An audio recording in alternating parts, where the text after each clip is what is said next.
پاکیزہ لوگ کون ہوتے ہیں؟ پاکیزہ لوگ وہ ہیں جو جہل سے دور ہوں، فسق سے دور ہوں، اعمال قبیحہ سے دور ہوں، بد اخلاقی سے دور ہوں، وہ پاکیزہ لوگ ہوتے ہیں۔ جو شخص جہل سے دور ہو، یعنی بے علمی سے، ایک شخص ہے دنیا میں زندگی گزارتا ہے، اس کو پتہ ہی نہیں چلتا کہ کیا کرنا چاہیے کیا نہیں کرنا چاہیے، اور اس طریقے سے جہل میں بد اخلاقی بھی آتی ہے۔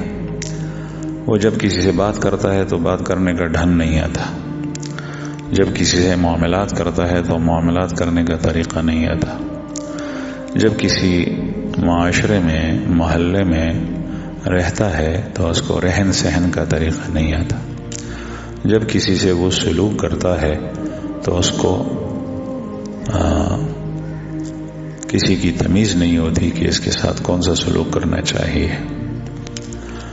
تو جہل جس میں ہو، فسق وہ گناہ جو شریعت کے خلاف ہو، چنانچہ زنا فسق ہے، جھوٹ فسق ہے، سود فسق ہے، رشوت فسق ہے۔